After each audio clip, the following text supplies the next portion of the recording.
This is a story about Terence, based on the Railway series by the Reverend W. Awdry, and read aloud by me, Will Bodie.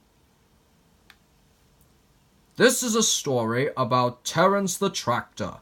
When Thomas met Terence plowing a field, he was very rude to him.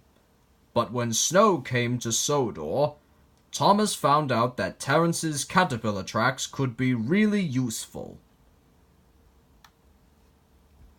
Autumn had arrived on the island of Sodor. The leaves were changing from green to brown. And the fields were changing too, from yellow stubble to brown earth. As Thomas puffed along, he heard the chug chug chug of a tractor at work close by. "Hello," said Thomas to the tractor. "I'm Thomas. I'm pulling a train." "Hello," said the tractor. "My name's Terence. I'm plowing." "What ugly wheels you've got," said Thomas. "They're not ugly. They're called caterpillars," said Terence. "I can go anywhere. I don't need rails." "I don't want to go just anywhere," replied Thomas huffily. "I like my rails, thank you very much." The next time Thomas saw Terence plowing a field, he called out to him, "You've missed a bit, over there in the corner, silly old tractor." And he whistled rudely. Terence kept on plowing and didn't reply.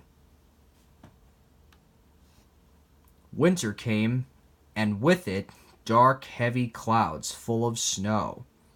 A snowplow was fixed to Thomas, but it was heavy and uncomfortable, and he hated it.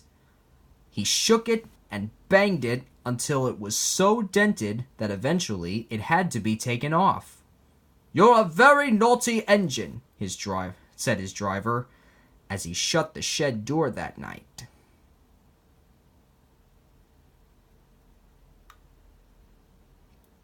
The next morning, the driver and fireman worked hard to mend the snowplow, but they couldn't make it fit properly.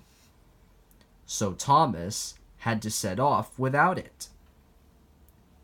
"I don't need that stupid old thing," he said to himself.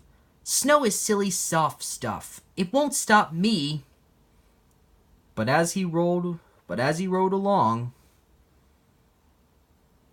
the snow kept making his wheels spin, and he found it quite a struggle. He passed Terence in a field. "You seem to be having some trouble there," called out Terence. "It's a pity you don't have caterpillars. Then the snow wouldn't bother you." This time it was Thomas who didn't reply. Silly soft stuff, puffed Thomas as he continued on his journey. And he rushed into a tunnel. At the other end, he saw a heap of snow fallen from the sides of the cut. "Stupid old snow," said Thomas, and charged it. "Cinders and ashes," said Thomas as he ground to a halt. "I'm stuck." And he was. "Oh, my wheels and coupling rods," said Thomas sadly. "I shall have to stay here till I'm frozen." And he began to cry. Just then, who should come chugging along but Terence the tractor. "I heard you were in trouble," said Terence, "so I've come to help." First, Terence pulled Annie and Clarabelle away from the snowdrift. "Thank you, Terence! Thank you, Terence!" they said. They were very relieved to be free of the snow, and were sorry that Thomas had been so rude to Terence.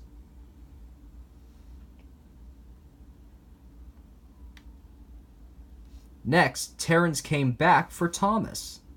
He pulled and pulled, but Thomas was buried so deeply in the snow that Terence wasn't strong enough to move him. I shall never escape, thought Thomas sadly. The driver and fireman tried to dig the snow away from Thomas, but as fast as they dug, more snow slipped down. At last, Thomas's wheels were clear, but they still spun helplessly when he tried to move.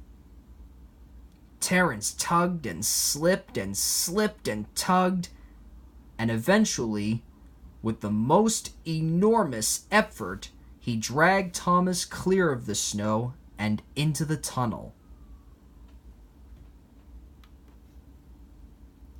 Thomas was very grateful.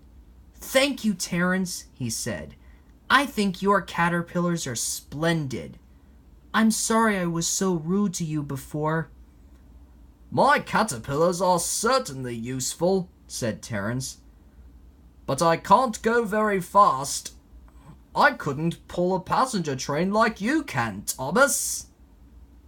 "Well, my wheels wouldn't be much use for plowing a field," replied Thomas.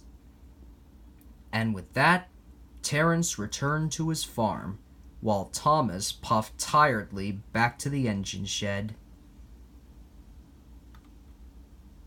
From then on, Terence and Thomas were good friends. Whenever they passed each other, they always exchanged a cheerful greeting, and they were never rude to each other again. The end.